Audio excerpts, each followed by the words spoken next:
बाबा हमें हमारा परिचय तो देते ही हैं, ड्रामा का आदि मध्य अंत भी समझाते हैं, और बाबा अपने विषय में भी जो सत्य है वो हम बच्चों को स्पष्ट करते हैं। क्योंकि 63 जन्मों से हमारे कुछ आइडियाज़ हैं भगवान के बारे में, तो हम उन आइडियाज़ के साथ आते हैं ज्ञान में, लेकिन बाबा फिर हमें सच समझाते हैं कि मैं ऐसा नहीं ऐसा हूँ।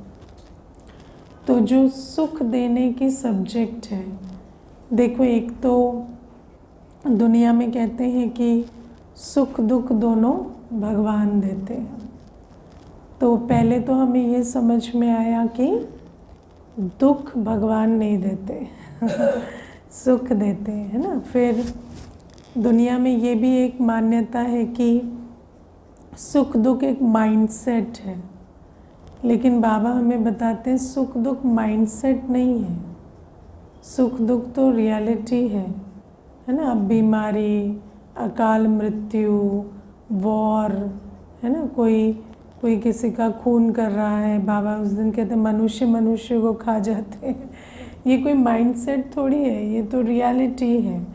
तो बाबा कहते हैं कि ये भी हमें भक्ति मार्ग में समझ नहीं आता कि दुख और सुख क्या होता है। तो बाबा हमें विकारों से किस प्रकार दुख धाम बनता है, आज हम जिन बातों को नॉर्मल समझते हैं वो वास्तव में क्या है, वो तो दुख की बातें हैं। तो बाबा कहते हैं दुख धाम और सुख धाम अलग अलग है, फिर शांति धाम अलग है। ये ज्ञान भी बाबा हमें समझाते हैं कि शांति धाम माना परम धाम, और फिर सुख धाम होता सतयुग त्रेता युग में, दुख धाम द्वापर से कलयुग तक दुख धाम रहता। फिर बाबा हमें ये समझाते हैं कि मैं सिर्फ सुख धाम बनाता हूँ, है ना। मैं सुख धाम किसी ऐसा नहीं द्वापर युग से दुख भी मैं ही लाता हूँ, ऐसी बात नहीं है। दुख होता है रावण से, दुख होता है विकारों से। तो ये सारा ज्ञान बाबा हमें देते हैं, क्योंकि आप देखो दुनिया में तो ना मनुष्य को इन बातों की कोई परख समझ नहीं है ना। मनुष्य कोई सुख धाम दुख धाम में या विकारों में गुणों में अंतर नहीं करता। फिर बाबा हमें समझाते हैं कि मैं दुख हरता सुख करता गाया जाता हूँ, लेकिन मैं ऐसा नहीं कि कोई किसी को सुख दे देता हूँ, है ना। क्योंकि ये भी लोग कहते हैं, जैसे मैंने तो प्रैक्टिकल ऐसे वर्ड टू वर्ड किसी को कहते सुना कि जब हम उसके बच्चे हैं तो लौकिक पिता तो कितना भी नालायक बच्चा हो तो उसको तो देगा ना सुख, तो फिर यहाँ लायक या नालायक की क्या बात है, यहाँ तो परम पिता को सबको सुख की झोली भरनी चाहिए।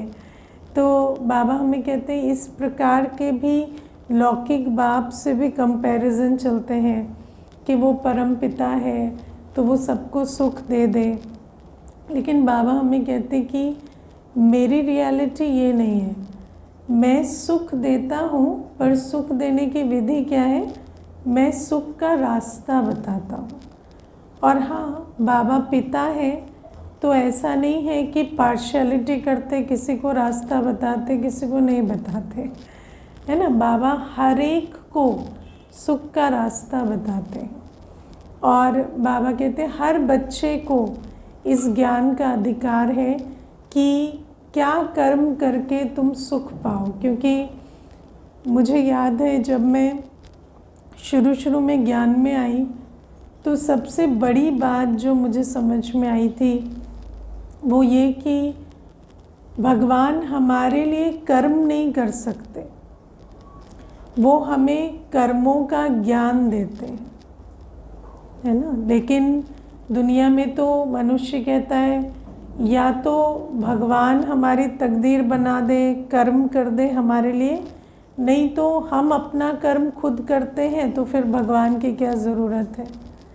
लेकिन बाबा कहते हैं कर्म और भगवान दोनों का की जो समझ है वो बाबा हमें देते हैं कि मैं कोई तुम्हारी जगह पे कर्म नहीं करता, लेकिन तुम्हें कर्म क्या, कौन से कर्म करने चाहिए उसकी समझ और शक्ति मैं तुम्हें देता हूँ।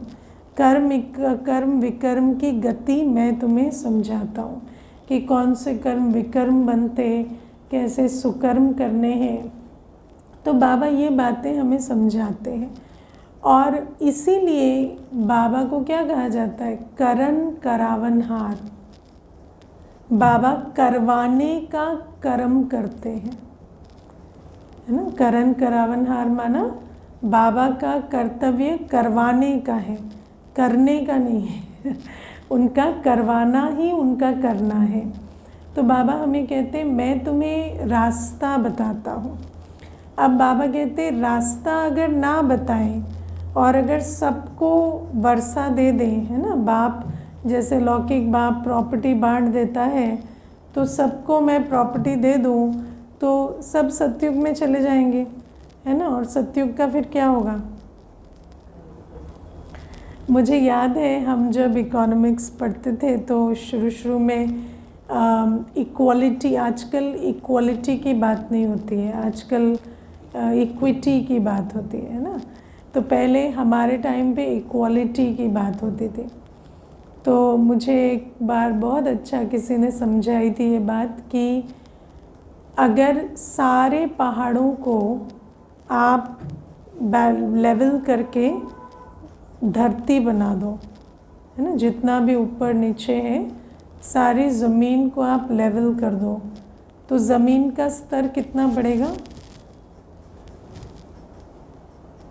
है ना, या पता नहीं उतना भी बढ़ेगा या नहीं। तो बाबा हमें कहते हैं अगर सबको भी बांट दिया भाग्य तो भी क्या होगा, है ना। अभी और कर्म नहीं करेंगे तो संस्कार बदलेंगे नहीं। तो माना सतयुग भी दे दिया और सबको भेज दिया वहाँ कि जाओ सब एक ही पद पे रहो, तो सतयुग को कलयुग बनाने में तो हम देर नहीं लगाएंगे।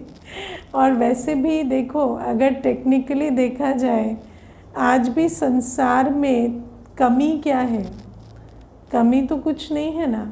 हम तो अपने संस्कारों की वजह से परेशान हैं। मोस्ट अगर 90% प्रॉब्लम्स देखें वो मैन मेड है। इवन प्रकृति का भी जो सर्वनाश है वो मनुष्य ने ही किया हुआ है। तो बाबा कहते जब तक तुम ना करो, तुम अपने लिए कुछ ना करो, तुम अपने संस्कारों को ना बदलो, तो मेरी तरफ से सिर्फ वर्षा देने से कुछ होगा नहीं। और बाबा कहते कि वैसे भी सतयुग में राजधानी बनेगी, कोई सब एक पद पर तो नहीं रहेंगे, राजा रानी प्रजा एक सिस्टम तो चाहिए। और फिर बाबा दूसरी बात जो मेरी समझ में आज तक आई है कि बाबा कभी कर्म की गति में हस्तक्षेप नहीं करते, है ना। कभी भी लॉ ऑफ कर्मा के ऊपर बाबा नहीं जाते, लॉ ऑफ कर्मा का मान रखते हैं। इसीलिए बाबा आकर कर्म सिखलाते हैं कि कर्म करके ही मनुष्य को फल मिले। क्योंकि अगर सारे समय हम कहें कि हमने विकर्म किए तो गिरे, और अभी बाबा आए और ऐसे ही दे दे, तो लॉ ऑफ कर्मा की क्या इज्जत रहेगी। तो बाबा कहते हैं इसीलिए मैं तुम्हें वो कर्म सिखलाता हूँ, वो रास्ता बताता हूँ जिससे तुम सुख धाम में जा सकेंगे। और फिर जो जितना उस रास्ते पर चलते हैं, जो जितना पुरुषार्थ करते हैं, उतना पद पाते हैं। ठीक है। अब बाबा हमें बहुत अच्छी एक बात सुनाते हैं कि पुरुषार्थ, तुम्हें ड्रामा अनुसार पुरुषार्थ करना है ना। अब ड्रामा अनुसार पुरुषार्थ करने का मतलब क्या होता है। बाबा हमें ये अभी 2 दिन पहले मुरली चली थी ना, बाबा कहते हैं हर एक आत्मा ड्रामा के बंधन में बंधी हुई है। ठीक है। तो कोई ऐसे सोचे कि मैं ड्रामा के बंधन में नहीं हूँ, ऐसा है नहीं। क्योंकि आप देखो ड्रामा का बंधन माना 2 चीज़ें होती हैं। एक तो हम काल चक्र के बंधन में हैं, है ना। हम जब तक संगम युग ना आए तो हमें ना बाबा मिल सकता, ना ज्ञान मिल सकता। तो बिना बाबा के तो कर्म की कोई बात ही नहीं होती, श्रेष्ठ कर्म करने की। तो हम एनीवेज ड्रामा अनुसार ही पुरुषार्थ करेंगे, क्योंकि समय जब तक नहीं होता, काल चक्र वो परमिशन नहीं देता, तो हम उस बंधन से तो छूट नहीं सकते। दूसरा, हर एक आत्मा का अपना पार्ट है, उसके भी हम बंधन में हैं। अब बाबा तो 1936 से आए, है ना, और ऐसा तो नहीं है कि या आप जब ज्ञान में आए उससे पहले आपने बाबा के बारे में सुना नहीं, या ज्ञान नहीं सुना, या कभी पता नहीं चला, ऐसा तो नहीं हुआ क्या? मैं तो जहाँ पली बड़ी वहाँ पास में सेंटर होता था, है ना, पर इतने वर्ष नहीं गए। तो इसीलिए बाबा हमें कहते हैं कि हर एक का अपना पार्ट होता है, तो तुम अपने पार्ट के बंधन में भी एनीवेज हो। तो जब तुम्हारा समय हुआ तभी तुम आए, ठीक है। लेकिन आने के बाद हम कहें अच्छा मेरा समय होगा ना तब हम चलेंगे, ये होती है परवश या बेवश के बोल। आप बंधन में हैं, आपको और बंधन नहीं बांधना है। आप ऑलरेडी बंधन में हैं, है ना। हम तो ड्रामा अनुसार बंधन में है ही। हमारे जब तक हमारा पार्ट नहीं खुला हम नहीं आए। जो बात हमें आज समझनी है हमें वो आज ही समझ में आई, है ना। तो ये सब ड्रामा का बंधन है। तो बाबा कहते ड्रामा अनुसार जब तुम्हें कोई बात समझ आ जाती है तो फिर पुरुषार्थ करना है कि उसको तुम कर्म में लाओ। क्योंकि ये जो बुद्धि है ना, सबसे बड़ा बंधन क्या है हमारी? बुद्धि। ये हमारा सबसे बड़ा बंधन है, क्योंकि समझ ही नहीं आता। तो समझ नहीं आएगा तो करेंगे कैसे? तो बाबा हमें कहते पुरुषार्थ माना बस जो तुम्हारे बंधन अनुसार जितना तुम्हें समझ आता है उतना तुम करो। उसमें फिर अपना दिमाग नहीं लगाओ कि ये तो है ना, ये तो कल कर लेंगे, या ये जब बाबा कहेंगे तब होगा, ड्रामा बनेगा तब होगा। उस प्रकार की बातें कहना माना परवश होना। तो बाबा हमें ये बात समझाते हैं कि ड्रामा अनुसार तो सब कुछ चल ही रहा है, पर पुरुषार्थ फर्स्ट है। क्योंकि बाकी चीज़ें तो जहाँ तुम्हारा जोर नहीं है वो तो ड्रामा है ही। जो बात समझ नहीं आई या जिस चैप्टर तक अभी गए नहीं, जो बात अभी बाबा से सुनी नहीं, वो तो कर ही नहीं सकते ना। आपने सारी मुरलियाँ सुन ली क्या? नहीं सुनी, है ना। उसमें से भी आप सोचो, सारी मुरली सुनते हैं उसमें से भी याद कितना रहता है? एक मुरली में से भी 2 पॉइंट 3 पॉइंट, तो वो तो हमारा बंधन है ही ना। अब वो 2 जो समझ में आई वो भी ना करें, इसमें कहेंगे पुरुषार्थ की कमी। तो बाबा हमें कहते हैं इसीलिए पुरुषार्थ को फर्स्ट रखना है ना। कर लेंगे, हो जाएगा, हम तो पुरुषार्थी हैं, ऐसी बातों में नहीं जाना है। और फिर बाबा हमें बहुत अच्छे से आज समझाते हैं कि ये जो बुद्धि है ना, ये बुद्धि हम बच्चों के पास नंबरवार होती है ना। बाबा ने हमें चोटी का एग्जाम्पल दिया है ना कि हम ब्राह्मण चोटी हैं। तो अभी कुछ दिन पहले मुरली में बहुत अच्छा बाबा ने कहा कि जब भक्ति की दुबन में दलदल में फंस जाते हैं, है ना, तो बिल्कुल गले तक आ जाते हैं, तो एक चोटी तो चाहिए ना जिसको पकड़ के निकालेंगे। अगर चोटी भी ना हो तो कैसे निकालेंगे? तो ये जो हमारे अंदर थोड़ी बहुत बुद्धि बची होती है ना, वही हमारे ब्राह्मण होने का सबूत होती है। तो जब हम बाबा के पास आते हैं तो वही जो बुद्धि हमारे पास है उसी में बल भर के बाबा उसे दिव्य बुद्धि बनाते जाते हैं। लेकिन बाबा तो अगर बुद्धि बिल्कुल ना हो तो कुछ नहीं कर सकते, है ना। और जो चोटी बची हुई है उसको पकड़कर बाबा हमें ब्राह्मण बनाते हैं। उसके बाद हमें अटेंशन क्या रखना होता है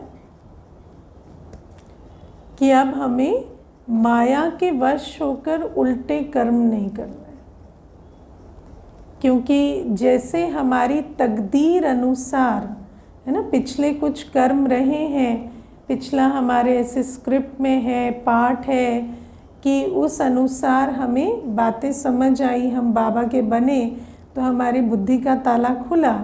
लेकिन अगर बाबा का बनने के बाद भी विकारी कर्म करते रहेंगे तो वो जो ताला खुला है वो बंद हो जाएगा ना। इसीलिए बहुत अटेंशन देना होता है कि जो ताला खुला है उसको हम माया से प्रोटेक्ट करें। ये जो दिव्य बुद्धि है ना, अब बाबा दिव्य बुद्धि किसे कहते हैं? आप देखो दुनिया में किसी जो साधारण मनुष्य कहे जाते हैं आज, उनके अंदर ये नहीं आता कि हम रोज़ जाके ज्ञान सुने, योग करें, पवित्र बने, सेवा करें। ये जो बातें हैं ये दिव्य बुद्धि का प्रतीक है ना। बाबा हमें कहते हैं कि तुम्हारी बुद्धि में इतना बैठा है, और फिर हम छोटे छोटे कदम चलते हैं, और ये हमें अंदर से आता है ना। मुरली सुने, योगी बने, भले अमृत वेला कोई सो भी जाएगा तो भी उसको अंदर दिल खाती है कि नहीं मुझे योग करना है, या अंदर आता है कि मुझे बाबा की श्रीमत अनुसार पवित्र बनना है, चाहे भोजन की पवित्रता हो या दृष्टि वृत्ति की हो या ब्रह्मचर्य की बात हो, मुझे उसे धारण करना है। ये अंदर से संकल्प आते, ये श्रेष्ठ संकल्प आना तकदीर की निशानी है, ठीक है। इन संकल्पों को कर्म में लाना पुरुषार्थ है। लेकिन अगर इन संकल्पों को कर्म में लाने के बजाय हम और उल्टे कर्म करते चले जाते हैं तो फिर से जो बुद्धि खुली थी ना उसको ताला लग जाता है, ठीक है। इसीलिए बाबा हमें ये बुद्धि का लॉ है, बुद्धि का नियम क्या है कि जितनी बार आप अपनी बुद्धि के विपरीत कर्म करेंगे, है ना, अगर बुद्धि आपको श्रेष्ठ गाइडेंस दे रही है, अंदर दिल में आ रहा है, लेकिन आप उसे ना सुनकर उल्टी दिशा में जाएंगे तो धीरे धीरे वो गाइडेंस बंद हो जाती है।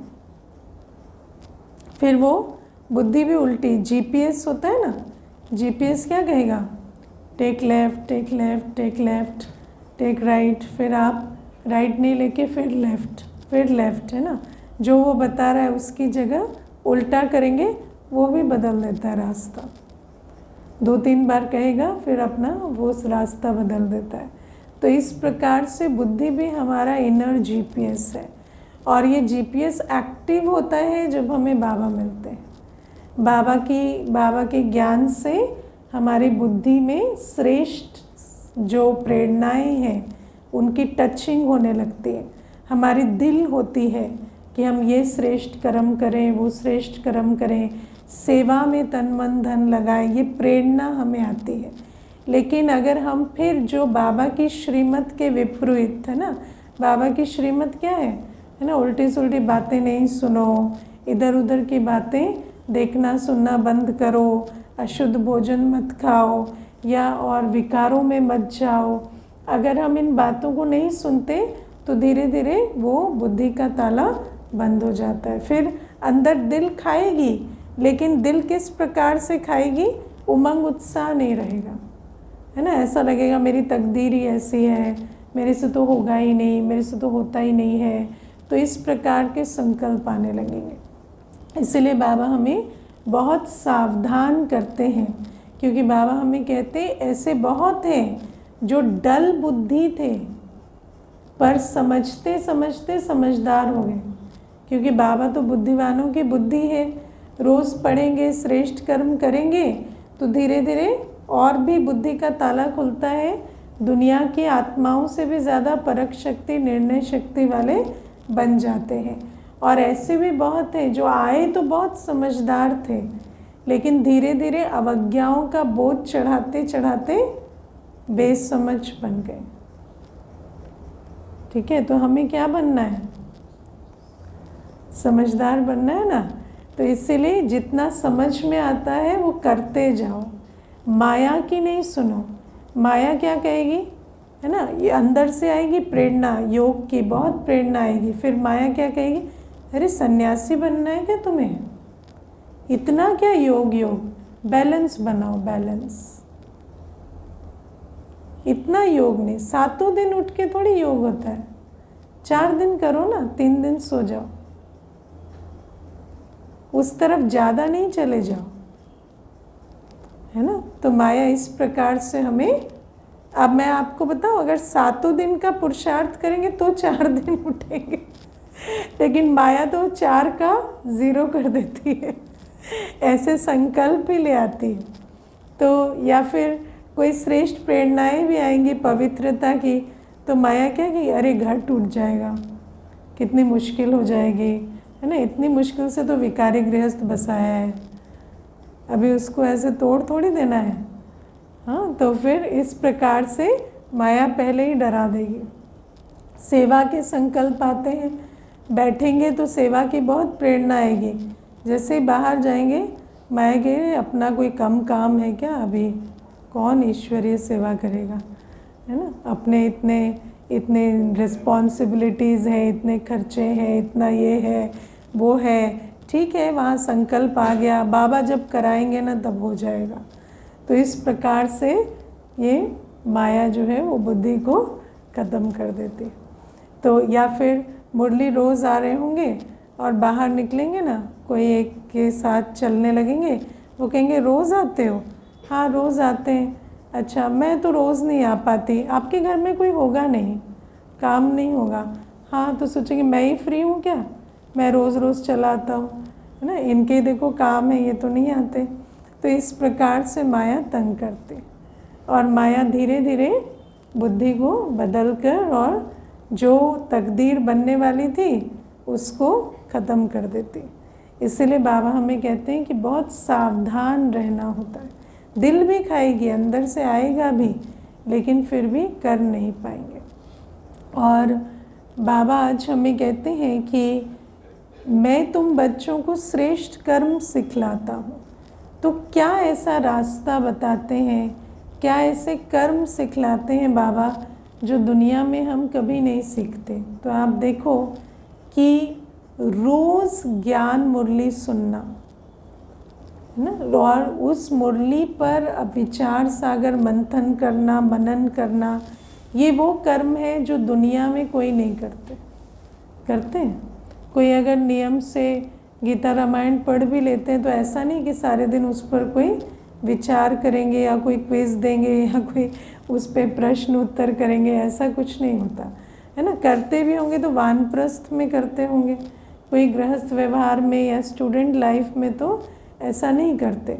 तो बाबा हमें कहते हैं ये वो कर्म है, नया कर्म, नया रास्ता जो मैं तुम्हें बताता हूँ, है ना। फिर योगी बनना, रोज़ बाबा की याद में अमृत वेले बैठना, हर कर्म कर्म योगी होकर करना, ये बाबा हमें सिखलाते हैं। अपने को आत्मा समझ बाबा की याद में हर कर्म करना, आत्मिक दृष्टि रखकर संबंध संपर्क में आना, है ना। बाबा आज कितना ज़्यादा हमें देहाभिमान की दृष्टि के प्रति सावधान करते हैं। बाबा कहते किसी को ज्ञान भी सुना रहे होंगे तो दृष्टि कितनी देर देही अभिमानी रहती है। किसी को ज्ञान सुनाते हैं। मैं आपको एक बात बताती हूँ। एक बार क्या हुआ कि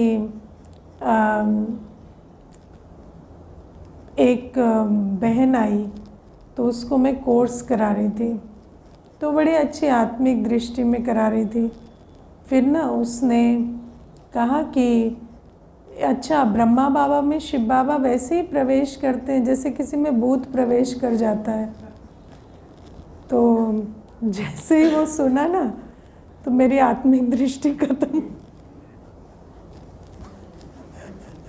मुझे लगा ये कैसे पापी है, कैसे संकल्प आते इनको। तो फिर मैंने उसको कहा कि कैसे बातें कर रहे हो आप, आपको समझ नहीं आ रहा है ना, आप एग्जाम्पल भी किस प्रकार के दे रहे हो। फिर थोड़ी देर के बाद मुझे आया कि मुझे क्यों इतना ऑफेंडेड फील हो रहा है, जैसे मेरा बाप है उसका भी तो बाप है ना। अगर वो कह रहा है तो आप देखो आत्मिक दृष्टि तो कितनी अलग है ना। अब मैं सोच रही हूँ कि मेरे बाबा के बारे में वो ऐसे बात कर रही है, पर है तो उसका भी बाप, तो वो कह रहा है तो क्या हो गया, अब उसको समझ नहीं है तो कहेगा, अब आगे उसको समझा देना है। तो फिर मैंने अपने आप को थोड़ा 30 सेकेंड्स बाद कंपोज किया और मैंने उसको समझाया कि नहीं ऐसा नहीं है। फिर उसको सारा पाठ समझाया कि किस प्रकार परमात्मा सदा परम धाम में रहते और आते हैं। तो सारी बातें समझने के बाद वो बहन ज्ञान में चली, है ना। तो कई बार ऐसा होता है कि जब कोई आते हैं तो आपको बहुत आत्मिक दृष्टि रखनी पड़ती है क्योंकि पहले पहले उनके बोल चाल, उनके शब्द ऐसे होते हैं कि कई बार आप अगर बॉडी कॉन्शियस हैं, और बॉडी कॉन्शियस की निशानी क्या होती है ना, अपमानित महसूस करना या फीलिंग में आना। तो आपको कोई बात उनकी अच्छी नहीं लग रही, माने आप फीलिंग में आ रहे हैं ना, तो वो फीलिंग में जैसे ही आ जाएंगे तो वो सारा एक्सचेंज ही बिगड़ जाता है ना। वैसे तो जस्टिफाई कर सकते हैं कि बात इतनी उल्टी कही है ना कि नेचुरल है, फीलिंग में आ जाएंगे, लेकिन फीलिंग में क्यों आना है, वो भी एक आत्मा है, उसने भी अपना ओपिनियन एक्सप्रेस किया, और उस ओपिनियन की क्या वैल्यू है, कुछ नहीं। जब उसको ज्ञान ही नहीं है तो वो तो ऐसे ही बातें कहेंगे। तो इस प्रकार से जब हम, कई बार ऐसा होता है कि आप वैसे तो आत्मिक दृष्टि रखते हैं, लेकिन कई ऐसे मोमेंट्स होते हैं जहाँ पर वो स्लिप हो जाती है, और बाबा कहते हैं एकदम से देहाभिमान आ जाता है, और फिर अगर देहाभिमान आपको आ गया तो सामने वाले को फिर आप किस हिसाब से उसको पटरी पे लाएंगे। तो बाबा हमें कहते हैं कि इसीलिए आत्मिक दृष्टि रखना, और आत्मिक दृष्टि हम कब रखेंगे, जब हम बाबा की याद में हर कर्म करेंगे, है ना। जैसे वो जो लैप्स हुआ उसके बाद मुझे करेक्शन कैसे हुई कि ये भी तो ईश्वरीय संतान है और ये अपने बाप के बारे में बोल रही है, मेरा क्या जाता है, मैं क्यों इतना ऑफेंडेड हो रही हूँ। तो जब बाबा की याद में रहेंगे तो वो आत्मिक दृष्टि रहेगी, आप अपने को निमित्त समझेंगे, है ना। मैं तो सिर्फ इंस्ट्रूमेंट हूँ, बाबा का ज्ञान है, और वो जो भी रिस्पॉन्स दे रहे हैं वो बाबा को दे रहे हैं, मुझे नहीं दे रहे। जब आप इस प्रकार से समझेंगे, मैंपन मेरापन नहीं होगा, है ना। क्योंकि क्या होता है, मैंपन मेरापन इतना सटल होता है कि कोई नहीं समझा तो आपको पट से क्या आता है, मैंने शायद ठीक से नहीं समझा है, ये इतनी उल्टी बात कैसे कह रहे हैं। तो वहाँ पर भी मैंपन मेरेपन की ही सब्जेक्ट होती है। तो बाबा हमें ये बात समझाते हैं कि हर कर्म करते और ख़ास संबंध संपर्क में आते आत्मिक दृष्टि रखनी है। आपको ये क्लियर हो गया है कि हमें किसी से कुछ नहीं मिलता, हम बाबा के लिए जो कुछ करते हैं, और जो भी कुछ दूसरा व्यक्ति देता है उसको हमें बाबा को अर्पण कर देना। हमारे जीवन कैसे होने चाहिए, हम हर कार्य करते, संबंध संपर्क में आते, हम बाबा से सब कुछ लेते हुए संबंध संपर्क में आए, कार्य करें, और जो भी वहाँ से फल मिलता है वो हम बाबा को दे दें। अगर इस प्रकार से चलेंगे तो आपकी सिर्फ कमाई होगी, निमित्त बनने की कमाई होगी प्रोसेस में, और उधर से जो भी कुछ अच्छा या बुरा आ रहा है उसके आप प्रभाव में नहीं आएंगे। तो बाबा हमें ये श्रेष्ठ कर्म सिखलाते हैं, इनडायरेक्ट कर्म आत्मा और प्रकृति के साथ, और डायरेक्ट बाबा के साथ, है ना। फिर बाबा हमें जो रास्ता बताते हैं पवित्रता का, और पवित्रता का रास्ता तो बहुत ज़रूरी है। पतित संसार में अगर हमें पतित पने की लेप छेप से बचना है तो एक ही रास्ता है पवित्रता का। आज आप देखो सारा संसार कैसा बन गया है ना, पतित विकारी, और पतित पने की कोई डिग्री नहीं रही है। आज आप कोई भी बात सुनो उसमें इतनी गंदगी है, इतनी गंदगी कि अगर आप उसको 2 मिनट सुनते हैं, देखते हैं, तो भी आपके अंदर विकारों की उत्पत्ति हो जाती। तो बाबा हमें इसीलिए कहते हैं ऐसी दुनिया में हमें अपनी प्योरिटी का बहुत अटेंशन देना है। भोजन, दृष्टि, सुनना, है ना, सुनना, देखना, खाना पीना, अपने शरीर से हम जो कर्म करते हैं वो पवित्रता के हो, ये हमें बहुत अटेंशन देना है। वरना पवित्र बने बिना तो योग का कोई सवाल ही नहीं है ना। ये जो मुझे याद है, एक बहन मुझे कहती थी कि मैं योग कर रही थी, है ना, तो मैंने कहा योग से पहले क्या कर रहे थे? तो योग से पहले फिल्म देख रही थी, ठीक है ना। और योग में भी क्या हो रहा था, फिर वही फिल्म के सीन्स आ रहे थे और उन्हीं को एंजॉय कर रही थी, है ना। फिर वो कहती मैं ऐसी फिल्में देखती हूँ ना जो थोड़ा कामनेस देती है। तो मैंने कहा फिर वो तो फिल्म की कामनेस हुई ना, योग की कहाँ हुई? तो आप सोचो कि आज मनुष्य क्या है, सोचता है कि मैं योग कर रहा हूँ, लेकिन योग तो तब होगा ना जब बुद्धि की लाइन क्लियर होगी। अगर वो देखना सुनना सारे दिन रहा है पुरानी दुनिया का, या कर्म ऐसे पतित करते हैं, तो जब बैठते भी हैं तो उसी का इनर्शिया चलता रहता है और हमें लगता है कि योग हो रहा है ना। और जब अच्छा फील नहीं होता तो हम सोचते हैं योग लगा नहीं, अच्छा फील हुआ तो हम कहते हैं योग लगा। लेकिन अच्छा फील क्यों हुआ, वो क्वेश्चन है ना। मुझे एक बार किसी ने बताया कि जब एक्सपेरिमेंट हो रहा था ना, वो जो मन के कितना पीसफुल है माइंड, वो एक्सपेरिमेंट्स चल रहे थे बाबा के यज्ञ में कि मेडिटेशन से क्या प्रभाव पड़ता है। तो मुझे किसी एक ने बहुत अच्छा अनुभव सुनाया। वो कहते मैं ऑफिस से भाग भाग के आया था और मैं सब्जेक्ट था, है ना, तो मेरा योग नहीं लग रहा था। तो मुझे लगा रीडिंग बुरी नहीं आनी चाहिए, तो मैंने उस समय पर लेटकर और गार्डन का सीन, है ना, बहुत अच्छा बगीचा है, फूल ही फूल है, तितलियां हैं, वो बुद्धि में लाया, तो माइंड रीडिंग उससे भी अच्छी आ गई। अगर उसमें भी अगर आप देखें तो माइंड के जो वेव्स हैं वो तो पीसफुल हो जाते हैं, लेकिन विकर्म विनाश थोड़ी होता है। तो कई बार हमें लगता है कि हम बैठे योग में हमें अच्छा लगा, तो अच्छा लगा तो वैसे भी बैठे बैठे अच्छा लगता है ना, तो थोड़ी है कि आपका बाबा से योग लगा। और कई बार ऐसा भी होगा कि आप बाबा की याद में बैठे हैं, आपके विकर्म विनाश हो रहे हैं, लेकिन आपको अच्छा फील नहीं हो रहा, क्योंकि बहुत तूफान आए, आप उन तूफानों से तंग भी हुए, लेकिन वो तूफान तो पार्ट ऑफ द प्रोसेस है ना। तो अगर अच्छा फील नहीं भी हुआ तो भी वो तूफान आए, आपने उनको, है ना, जैसे बाबा कहते कोई बात आई और आपने रिएक्ट नहीं किया तो वो बात गई ना, वो विनाश हुआ, वो अकाउंट ख़त्म हुआ। तो ऐसे मनसा में भी तूफान आए, आप 1 घंटा कुछ भी आपको अच्छा फील नहीं हुआ, आप उन तूफानों से लड़ते रहे और, है ना, स्टेबलाइज करने में ही आपका 1 घंटा चला गया। लेकिन वो 1 घंटा आपके तूफान आए, आपने उनको नहीं रिस्पॉन्ड करके सेटल किया। क्योंकि जब भी आप बैठेंगे योग में तो पहले क्या होगा, पहले तो कचरा ही निकलेगा ना। जो है वही निकलेगा, उसके बाद तो बाबा की लाइट माइट आएगी। हाँ हाँ, अच्छा लगना चाहिए। हाँ हाँ हाँ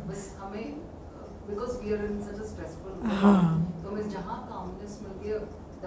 हाँ, इसीलिए तो ये जो फील गुड है ना, ये योग का सबूत नहीं है। तो बाबा हमें इसीलिए कहते हैं कि तुम्हें श्रीमत पर अटेंशन देना है, तुम्हें बाबा की याद में बैठना है, तुम्हें कैसा लगा उसमें नहीं जाना है, तुम्हें कर्म योगी बनकर कर्म करना है। ये नहीं तुमने आत्मिक दृष्टि से किसी को परिचय दिया, उसके बाद वो चला नहीं चला उसमें तुम मत जाओ, लेकिन तुम आत्मिक दृष्टि से दो। हाँ हाँ हाँ, फिर उसके बाद क्या होता है, वो अच्छा एक्सपीरियंस नहीं हुआ तो 2 दिन के बाद सो जाते हैं कि एक्सपीरियंस तो हो नहीं रहा, तो अभी फिर उठ उठ के क्या करना है ना। और इस सर जो है वो दर्द हो जाता है, क्योंकि इतने तूफान आते हैं उस समय, सारी बातें उसी समय याद आ जाती हैं, तो इसीलिए सो जाते हैं। लेकिन बाबा कहते हैं उससे तुम्हारी कमाई नहीं होगी। तो बाबा कहते हैं ज्ञान है, याद है, पवित्रता है, सेवा है, रूहानी सेवा। रूहानी सेवा की सब्जेक्ट या रूहानी सेवा करना, ये एक बाबा ही हमें सिखाते हैं, है ना। आत्माओं को परमात्मा का परिचय देना, आत्मा का परिचय देना, और उस परिचय देने के लिए व्यवस्था बनाना। इंडिविजुअली तो हम परिचय देते ही हैं, लेकिन प्रोग्राम्स, सेंटर्स, ये जो निर्माण होते हैं, चलते हैं, ये सेवा का हिस्सा है ना। तो वो जो बाबा का पूरा यज्ञ है, जहाँ सेंटर्स हैं, सुविधाएं हैं, सारे सिस्टम है, उस सिस्टम को अपने तन मन धन से मेंटेन करना और उसको एक्सपैंड करना, ये सेवा है। लेकिन बाबा कहते ये रूहानी सेवा दुनिया नहीं जानती। और बाबा कहते इतने रूहानी हॉस्पिटल, यूनिवर्सिटी खोलो कि गवर्नमेंट की भी नज़र जाए, फिर वहाँ भी बताओ कि है ना, ये जैसे आप एजुकेशन को इम्पोर्टेंट समझते हैं, ऐसे ये रूहानी पढ़ाई है और इस रूहानी पढ़ाई की आज आवश्यकता है। तो ये श्रेष्ठ कर्म बाबा हमें सिखलाते हैं। और बाबा कहते हैं जो ये हमारी बुद्धि में ये जो तंत्र है, जिसके कारण ये श्रेष्ठ कर्म करने की हमें प्रेरणा आती है, उन संकल्पों को हमें कर्म में लाने का पुरुषार्थ करना है। और अगर हम वो पुरुषार्थ नहीं करते तो नेचुरल है पाप करते, और फिर पाप करते करते बुद्धि का ताला बंद हो जाए, ऐसी अवस्था नहीं बनानी है, ठीक है ना। फिर बाबा आज हमें ईश्वरीय गुण की बात करते हैं। बाबा कहते हैं मैं आसुरी गुणों और दैवी गुणों से अलग हूँ। मैं ना दैवी गुण वाला हूँ ना आसुरी गुण वाला हूँ, है ना। तो आप देखो कि बाबा के गुण कौन से हैं, वो जो 32 गुणों का चित्र है ना, वो बाबा का के गुण हैं। अब बाबा का गुण क्या है, ज्ञान सागर। कलयुग में कोई ज्ञान सागर होते हैं? देवता ज्ञान सागर होते हैं? नहीं, बाबा ज्ञान सागर होते हैं, है ना, शांति सागर। क्योंकि ज्ञान देने का समय, शांति देने का समय, ये संगम युग है। तो ज्ञान सागर, शांति सागर, पतित पावन। देवताएं पतित पावन नहीं होते, देवताएं किसी को पवित्र नहीं बनाते, वो खुद पवित्र होते। लेकिन पतित पावन बाबा का गुण है ना। दुख हरता सुख करता। कलयुगी दुनिया में दुख होता है, दुख हरता सुख करता नहीं होता, और सतयुग में भी दुख हरता सुख करता की ज़रूरत नहीं होती। तो ये ईश्वरीय गुण जो है, बाबा कहते हैं मेरे गुण देवताओं से भी अलग है और कलयुगी मनुष्यों से भी अलग है। और संगम युग पर हमें कौन से गुणों का मास्टर सागर बनना होता है? ईश्वरीय गुणों का, है ना। क्योंकि देवी गुण हम सोचे कि हमारे अंदर नेचुरल आ जाए, वो नहीं हो सकता, है ना। तो बाबा हमें कहते लेकिन संगम युग पर ईश्वरीय गुणों का मास्टर सागर बनने के लिए हमें पहले क्या करना होता है? श्रीमत का पालन करना होता है। क्योंकि अगर हम योगी नहीं बने, पवित्र नहीं बने, सेवाधारी नहीं बने, स्टूडेंट नहीं बने, ब्राह्मण के गुण क्या होते हैं? स्टूडेंट बनना, योगी बनना, पवित्र बनना, सेवाधारी बनना। जब ये बनेंगे ना, तो बाबा के गुणों के मास्टर सागर बनेंगे। हम बनेंगे मास्टर दुख हरता, मास्टर सुख करता, मास्टर पतित पावन, मास्टर ज्ञान सागर, मास्टर स्नेह सागर। और जब ऐसा बनेंगे तो कल दैवी गुणों वाले बनेंगे।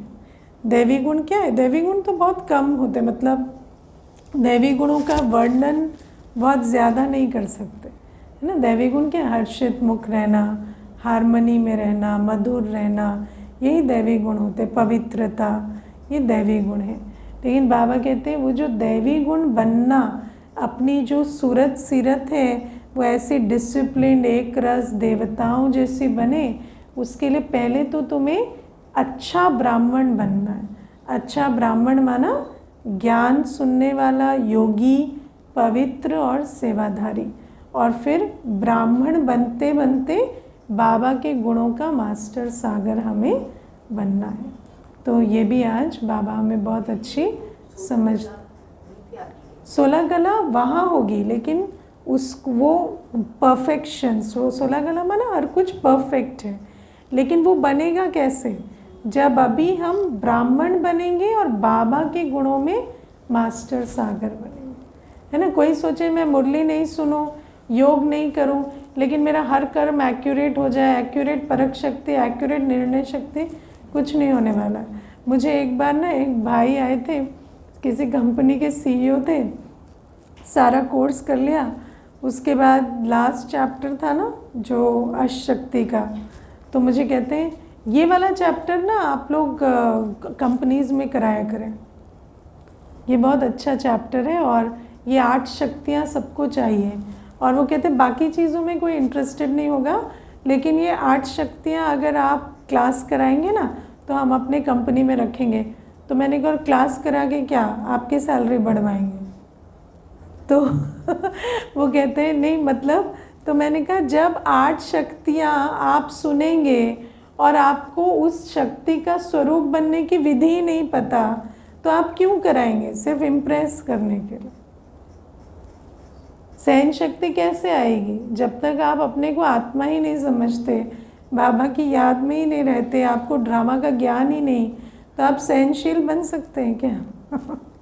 तो बाबा हमें कहते हैं कि बाबा तो सर्वशक्तिवान है, लेकिन हमें मास्टर सर्वशक्तिवान बनने के लिए पहले तो बाबा की श्रीमत पर चलना पड़ेगा। पहले तो ज्ञान समझना पड़े, ज्ञान के आधार से योग तपस्या करेंगे, पवित्र बनेंगे, तब तो वो मास्टर सागर बनेंगे ना शक्तियों में। खाली शक्तियों को समझने से शक्तियाँ आ जाती हैं क्या? हाँ, मैंने एक बार किसी को देखा सहन शक्ति पर क्लास करा रहे थे और कोई अंदर घुसा है तो उसको डांट के भगा दिया। तो क्या है कि जब शक्ति होती नहीं है तो क्लास कराने से तो शक्ति नहीं आएगी ना। तो जब सहन शक्ति होगी तो आपको बिना क्लास कराए भी आप वो शक्ति का दान दे सकते हैं। तो ये बातें आज बाबा हमें समझाते हैं। और वैसे तो बाबा ने बहुत अच्छा वो दिल और दिमाग की सेवा भी समझा है, तो उस पर भी आप लोग चिंतन मनन करना। ओम शांति।